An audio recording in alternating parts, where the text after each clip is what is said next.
eventually a lot of employers will need to adjust work hours for people who have families. But I think it's persistence and really just don't give up. Don't give up your passion for money, but at the same time, put family first, because you'll never get that time back. Today on Dirty Linen, we are dipping back into our little series about people who have left hospitality in some form or another. And today our guest is George Leung. I last saw George at Maha Bar, where he made me brilliant cocktails with such flair and passion that I was kind of shocked to hear that he was in his last week in the role, because he was moving on to more of a 9-to-5 job as client manager for Victoria for Proof & Co, a drinks company. George, welcome to Dirty Linen. No, thanks for having me today. I'm really thrilled to talk to you. I've been trying to pin you down for a while.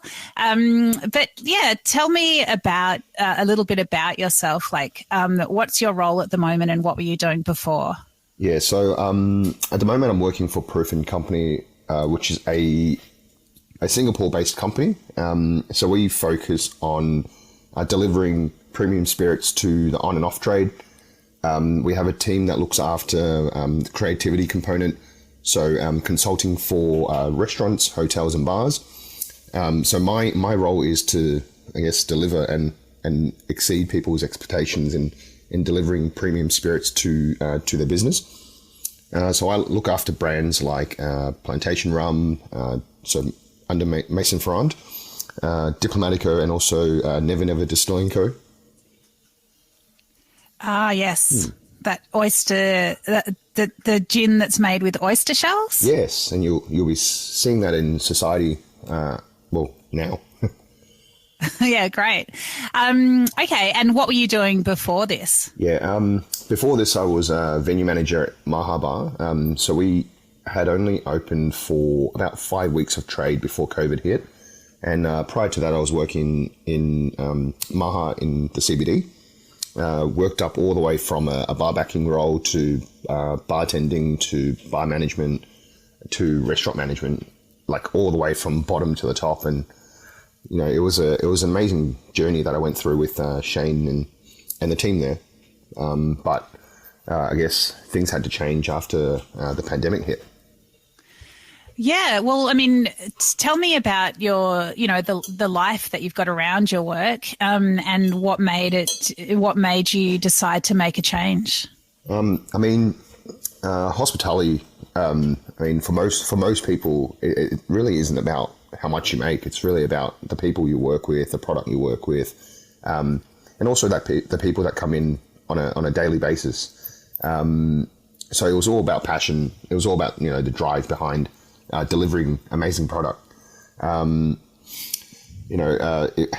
given a role to open such an amazing venue, I had really big aspirations. At the time that I resigned, Shane actually offered me a group beverage role with the hopes that I would stay and have my hours adjusted slightly better for the family as well. But after I guess closing the restaurant for such a long time and going into the pandemic where you had to essentially pack boxes for months and months, and not being able to see the light at the end of the tunnel really hurt. And having to homeschool my child and balancing work at the same time was really difficult, but also gave me an idea of what my son actually needed from me, which was time at home with him. It sounds really simple when you say that, but I'm sure there was so much thought and anguish and, difficulty around making those decisions, because it was pretty much you and your son at that period, right? Yeah. So essentially my wife works overseas. So she's currently living in Guangzhou, and her role is similar to my role, except she looks after skincare and healthcare and all that boutique items over there in China for a company. And she manages a team, but usually prior to the pandemic, she would live here, I guess, about 6 months every year. And the pandemic really forced her to stay here for a year in the hopes that everything would change. But at the start of 2021, she made a decision to go back and to pursue her career, and my son and I had to support her. So it left us in a position where I had to adjust my hours to look after my son a bit more. I'm really, in a privileged position where my family do live very close to me, so they manage him when I'm at work. But there's only so much 70-year-old parents can do for a grandkid, So that decision was really hard for me, but I had to eventually put my family first before my passion and aspirations. How old's your son? He's currently turning 8. He's turning 8. So I went back to working for Shane at Maha the year he was born. With that vision of growing and becoming eventually becoming the restaurant manager position that I was. But in those 7 years, I really didn't have much time with him because of the late nights and the weekends that I always had to work. Was there was there a catalyst? Was there, one day where missed a milestone, or where he was really sort of, asking for more time with you? Did it reach some sort of crux, or was it a slow creep of a realization? It was pretty instant. I think it was the homeschool component where, my wife was here at the time, and she really wanted to focus on her work, and she handed my son to me at 100%. I had to homeschool him every day that I was at home, and on days that I wasn't working, I had to feed him three times a day. I had to homeschool him. I had to look after his after our activities. I had to be there for him 100% of my time. With having to do the Maha at home at Maha, on days that he was at homeschool, I had to do his homeschool days on my days off. It could have been a Saturday or a Sunday. I also had to manage his piano lessons on Zoom, and it was really difficult. But I think over that period, it was pretty early on with the homeschooling that I came to a realization that he needed me more. That dependency that he had was never existent in my life, because I never appreciated those little things that he needed from me. But homeschool was big, was very difficult. I appreciate teachers more and more every day because the pain and suffering they have to go through. But it was really hard, and it came down like a pile of bricks. It was very emotional for me to want and be there for my child more and more every day. And, school's back, and hopefully next year it's going to be more stable. But did you not feel that once he was back at school and things could be in a bit more of a normal rhythm, that you would be able to balance the hospo life with being a parent? No. For me, I guess it really changed the way I thought. I wanted to be more present for him, regardless of whether it was a dinner or weekends. Having worked in hospitality for so long, having worked in hospitality for the whole period of his life, I had to make a lot of sacrifices and compromise family time. So, the amount of birthdays I've missed, the amount of festivals, the amount of special events that I've missed in his life, all the milestones he would have reached. I feel like at a point I owe it to him that I need to be here more and more every day now. Wow, it's such a journey. Hey, it's really powerful. Yeah, it's very difficult, and even talking about it now, I think back. I sometimes think back and I ask myself whether I should have made this decision earlier on in my life. But I guess having worked in hospitality, having worked in a management role, I've kind of adapted myself to really look forward to the future and really not have too much grudge as to what I've done in the past, what I've missed out on. So really looking forward and really just being positive and giving my son as much time as possible is quintessential in my life at the moment. Oh my goodness, that's really poignant, because I mean, look, there's so many ways to be a good parent, and I suppose, you know, every family circumstance is different. I mean, you've got this feeling about how important the time is, but at the same time, your wife is, you know, far away. I mean, how do you sort of balance out that in your mind? I mean, it was very hard for me, but at the same time, I needed to be supportive of what she wanted and needed in her life, which was, I guess, succession in her career. I mean, it's very difficult. It's even more difficult for a 7-year-old or 8-year-old child, you know, to miss his mother and only be able to talk to her over the phone or over FaceTime. But I had to make that call and really be supportive and give her what she wanted. I guess in the same situation, I don't want her to come back to me, you know, 2-3 years down the track when the pandemic really slows down. Well, I mean, hopefully next year, but to really come back to me and regret that I made her stay, or you know, the decision that she made wasn't for her. So I really wanted to be supportive, and even if she regrets it down the track that she'd missed years of my son's life, you know, it was her choice, and we were there for her to support her on this journey. I mean, I can't help but think of the gender roles in your story. I mean, so often it's women that you know, push their own career aspirations down because they feel like, you know, they can't, you know, the family responsibilities are way too heavily or loom too large, or they feel like they can't leave the parenting to somebody else. It's really interesting in your family that, you know, you're the one that's taken that step back to support your wife's career.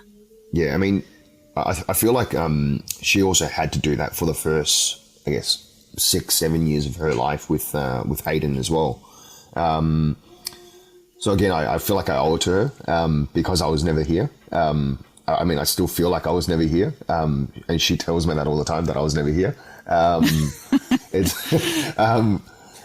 you know, like, again, like, hospitality for me was really about passion. Like, I mean, I did a lot of studies at university. I did a chemistry degree, I did a business degree, but I didn't like any of them. Hospitality for me was in my blood. My dad was a chef. You know, he worked in hotels when we lived in Hong Kong. And, you know, my parents have always driven us to be educated and to work in 9 to 5, but I went against it because I guess it was in my blood to work in hospitality, to be around people, to be around passionate people and food and wine and you know, and I know this is again a little bit off topic, but you know, my youngest memories of myself are always in kitchens. Sitting on kitchen benches and talking to chefs and talking to people in hotels and that's where I really wanted to be when I was older. You know, at one point I wanted to be a chef like my dad, but you know, he talked me out of it. So I went down, I guess, the front of house direction, and you know, I love working with people and I love meeting you know, really interesting people. You know, I had clients who used to walk in dressed like, you know, the most average person, who are CEO of companies that I've had really great conversations with, and I know, and to this day I really miss that. But you know, I mean, don't get me wrong, I love my role. You know, I still work around the hospitality scene. I still get a lot of time to catch up with those old clients I had at Maha, and you know, I've had dinner with a heap of them. And you know, I get to spend a lot of time with my son. But you know, I did it because I loved it, and I still love it, and I don't want to be away from it. It's I mean, that's so interesting that your dad's a chef and you grew up. I mean, he must have been doing those crazy hours, but you have these memories of being with him in his work setting. So, I mean, that's really interesting as well. Yeah, so Dad, I guess it was very similar situation to me. My family moved to Melbourne when I was around 7, and before moving here, he always worked, in China when our family lived in Hong Kong, and Mum had to raise both my brother and myself. So he was only at home, maybe for a month every year. Oh, wow. And sometimes he would take us to the hotel, to the restaurants, and meet his friends, and that was our life. So it was a very similar situation to myself and Hayden at the moment. So yeah, we felt like my brother and I felt like he was never here for us, and even when we moved to Melbourne to support the family, the sacrifice he made was huge. Working in a hotel, getting paid a very, very good salary while he was overseas, to coming here and not speaking a word of English, and having to work a more entry level role. He had to work multiple jobs to support our family and to pay for the mortgage for the house that he has now. So the sacrifice he made was huge. And, my brother and I, we look at it, and as kids, we always thought he was never here for us. But we look at it now, he gave us, the best foundation, not for him, but for my family and for our future families. But yeah, the sacrifice he made, I remember when he was here, he's still here, but when he was working, he was doing 18-hour days. He had days where he only slept 2-3 hours a day and worked 2 jobs just to make financial meets for us, and what we needed. Wow, it's so intense. I mean, is that part of the reason that you feel like you almost feel that you owe it to his sacrifice to make sure that you can structure your family life differently? Oh, 100%. 100%. In a way,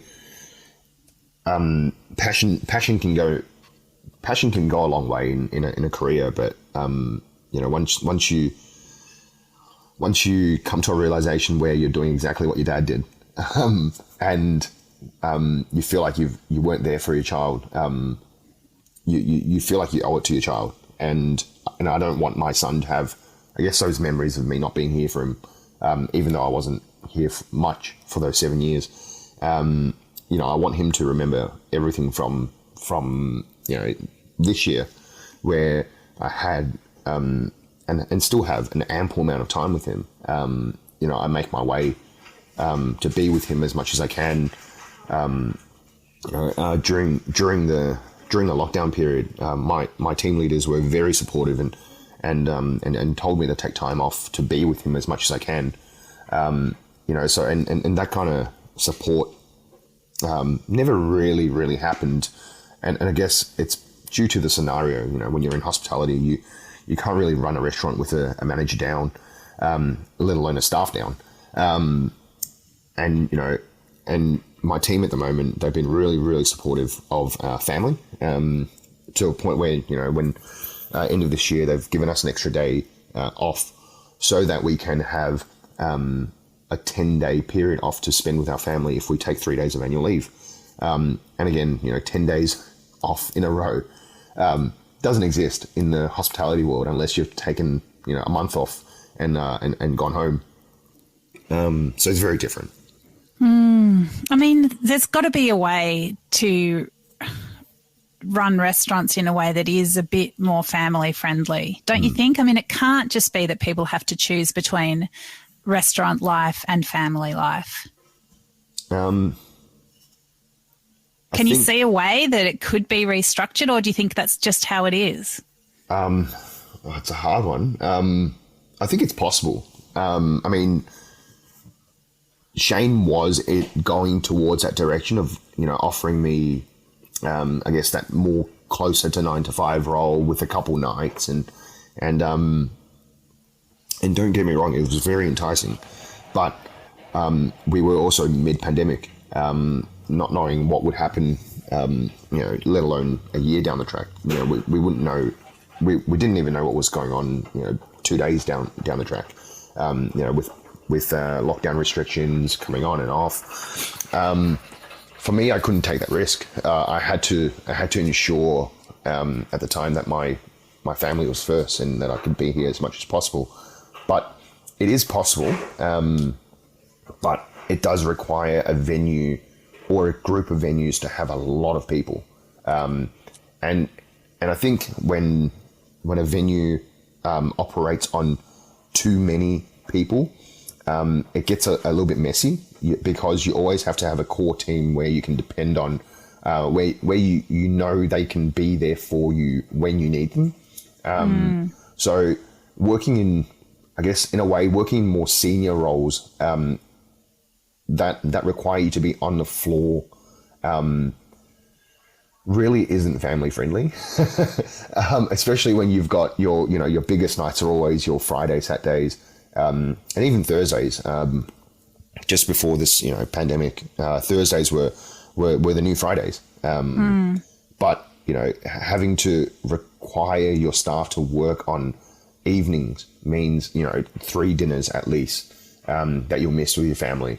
Having to work on a Saturday, and when you've done a big week, you want to rest up. So your Sundays are also wiped out with sleep, and you really don't have much time left with your family. So is it possible? Yes, but it's going to take a lot of work from, I guess, the industry as a whole, but also staffing as a whole. There's going to be a need for a lot of upskilling to get to a position where a manager can be absent for an evening, and the restaurant can still run. But it's such a tricky one, isn't it, to institute now where everyone's understaffed. So it's almost like, even though a lot of people have seen the pandemic as a really good opportunity to change and to reframe the way people do things, because of course you're not alone in having had this opportunity to spend more time at home, or this this need to spend more time at home, but then you're like, hey, maybe I don't want to go back in and do all the nights and all those long hours. But it's actually almost like the most difficult time for businesses to make those changes, because there just aren't the staff around. No, definitely. You're absolutely right. A couple months ago, we would have been all reading about the Great Resignation articles that were going around. But now I think hospitality is going through a massive reshuffle, and it will again. Going through November, December with minimal staff, people eventually will burn out, and people in upper management are needed to work more hours than ever, and these employees are really doing it because they're loyal to the industry. But there's only so much and so far loyalty can get you. People will burn out, which is really scary for the industry, because all these skilled staff who are passionate will eventually want to move on, and it's at the moment it's really an employees market where if they don't like it, if they don't like something, they can walk out and find a job tomorrow, because there's so much demand in the industry and outside of the industry. What's the feeling that you're getting as you're going around restaurants, in your repping role? What's the energy like? Everyone's desperate. Everyone is desperate. There's no other word to describe it. I've been offered jobs. I've been offered rockstar shifts. I've been offered everything that I can and cannot imagine. It's really crazy out there. It's really scary out there. I've had meetings with a lot of managers who are not skilled to be managers, and I've had a lot of meetings with owners of venues who are begging for staff. Bartenders, waiters. It could be just your your host or your KP or a chef, anyone that has hands, bring them along and we'll take them. It's pretty scary. To see huge venues operate on that minimal staff. Again, like I said, we're going to see a big shuffle. I feel in the next month, once the more skilled and dedicated hospitality team start feeling burnt out, and when they do, and it's not about the money. Like when they're doing 60 hours, 70 hours, when they're having one day off, that's when they're going to start feeling and thinking of other avenues to explore. I mean, you can't blame anyone for that. And it's such a vicious cycle because hospitality people are just called upon to give and give and give and give and, create those experiences. And I think about, sitting at that Maha Bar with you and what was in that drink, like that pumpkin cocktail. Yeah. It was so good. And just tell us about it. Do you remember what was in it? Yeah. So it was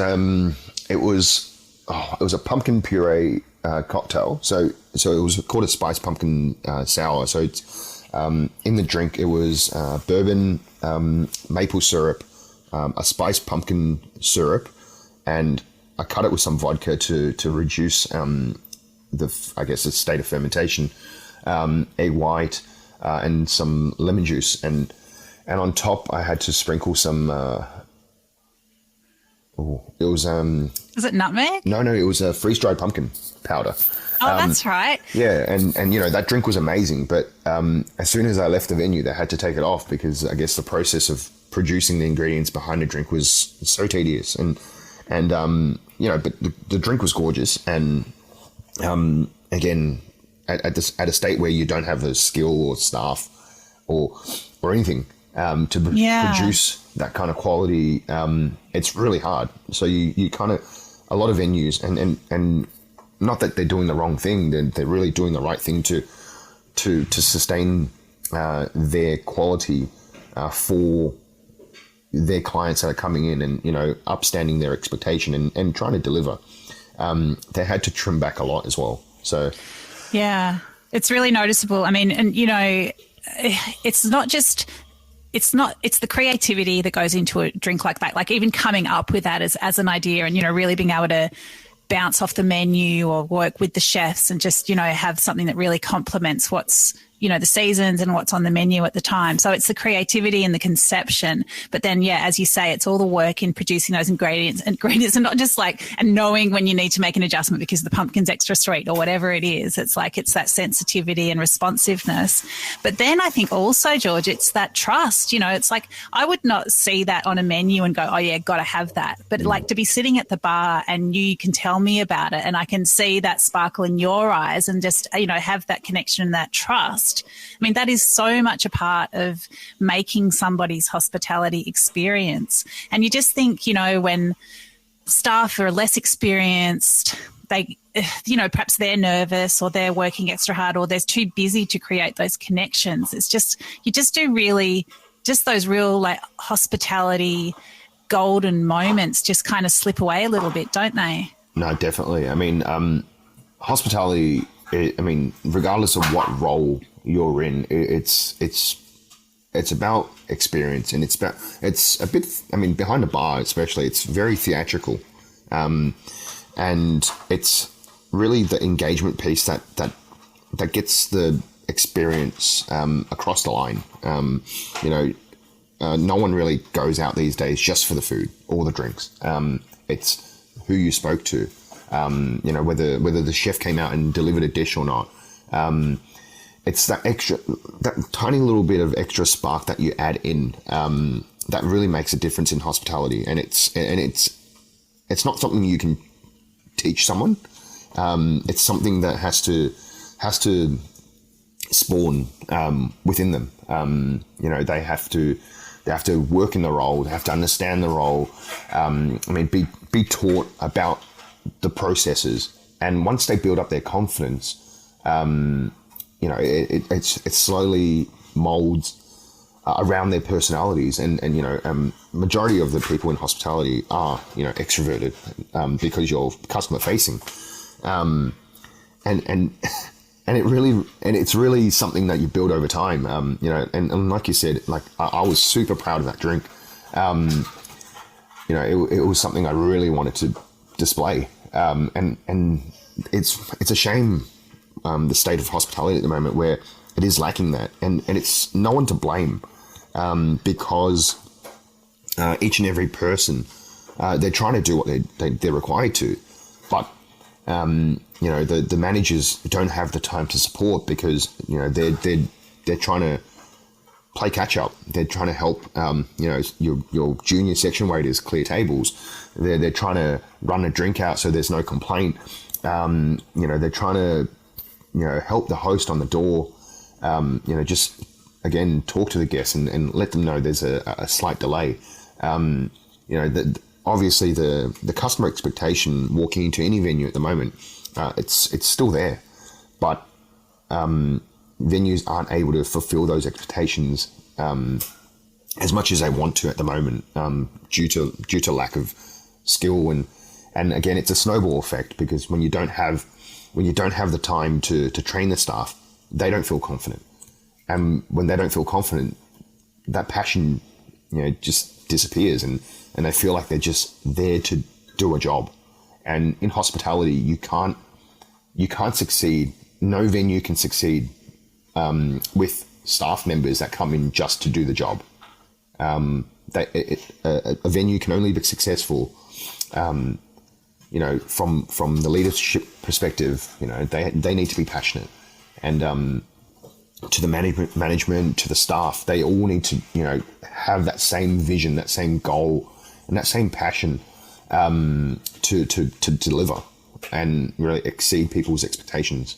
And for a place like Maha, that came from the top. And the reason why I stayed there for so long throughout my career was because I learned so much. I was guided along the way, and my memories of Shane when I first started, was clearing tables. He cleared tables when waiters couldn't keep up.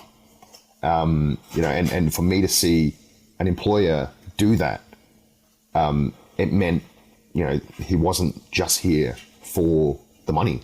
He was here because he was passionate. He cared about his venue. He cared about his staff. And it's at this current state, it really is very difficult for employers to show that passion, and to deliver that passion to their staff, and have them transcend the same emotions back to the guests. It's really difficult. Yeah, gosh, so well explained. George, I know that you and your son share a calendar. Can you tell me about something that happened recently that made you feel sure about the path that you'd chosen? Yeah, so essentially when his mother decided to move overseas for work, I kept her number, because she'll come back and she'll need a phone number.